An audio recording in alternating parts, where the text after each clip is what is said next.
Shalom saudara, selamat datang dalam program Sekolah Sahabat 5 Menit bersama Gereja Masehi Advent hari ke-7 Jemaat Menteng, Jakarta. Hari ini hari Selasa tanggal 27 Juli 2021. Judul pelajaran Sekolah Sahabat kita adalah Aku Lemah Lembut dan Rendah Hati. Lemah lembut dan rendah hati.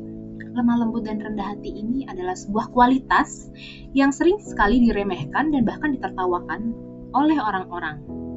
Coba perhatikan bagaimana kehidupan dunia saat ini, di mana media sosial mengajarkan dunia untuk bertindak, melakukan hal-hal yang lantang, yang berisik, yang aneh dan liar, dan semarak. Dan kita tahu bahwa ini sangat bertentangan dengan apa yang dianggap penting oleh Allah. Kamus Besar Bahasa Indonesia memberi makna rendah hati sebagai sebuah tindakan yang sabar, tidak sombong dan tidak angkuh. Sedangkan lemah lembut sebagai sebuah tindakan yang ramah, baik hati dan tidak pemarah. Yesus adalah contoh sejati tentang pola hidup rendah hati dan lemah lembut. Kita lihat dalam Yohanes 4 ayat 1-3 misalnya. Ketika sebuah konfrontasi terjadi, apa yang Yesus lakukan? Yesus memilih untuk menghindarinya. Dia menghindari keributan dan ketegangan. Atau yang terjadi di dalam Lukas 19 ayat 41-44, ketika dia hendak mengamarkan sesuatu yang penting, dia berbicara dengan lemah lembut dan dengan sebuah gambaran yang penuh linangan air mata. Rasul Paulus dalam suratnya kepada jemaat di Korintus juga menunjukkan sikap yang sama. Paulus menulis di dalam kitab 2 Korintus 10 ayat 2 dikatakan, "Aku meminta kepada kamu, jangan kamu memaksa aku untuk menunjukkan keberanianku dari dekat. Sebagaimana aku berniat bertindak keras terhadap orang-orang tertentu yang menyangka bahwa kami hidup secara duniawi." Paulus ingin menjadi contoh yang lembut dan tidak kasar dalam menyampaikan cara hidup yang berkenan di hadapan Allah. Sering bukan saudara, kita tergoda untuk melakukan hal-hal yang berbeda dengan apa yang Yesus atau Paulus lakukan.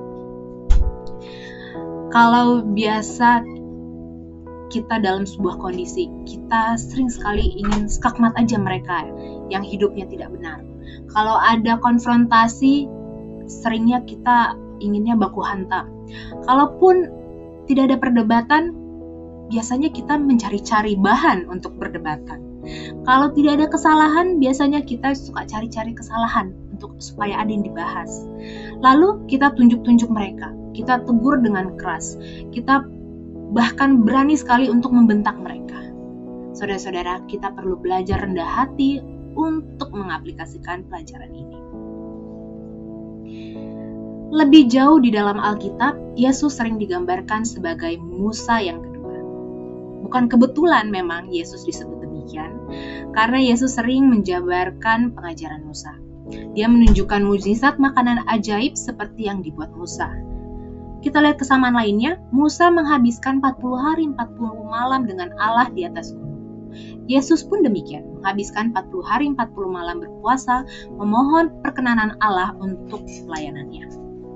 Sekalipun Yesus disebut sebagai Musa yang kedua, tetapi Musa bukanlah juru selamat. Sebaliknya, Yesuslah juru selamat sejati itu.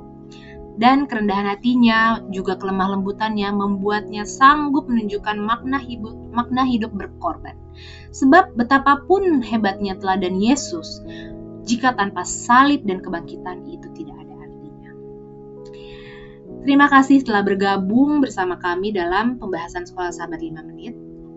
Pastikan saudara tetap mengikuti pembahasan ini selanjutnya esok hari. Dan jangan lupa bagikan channel ini kepada semua sahabat kita agar semakin banyak orang-orang yang merasa terberkati. Tuhan Yesus memberkati. Shalom.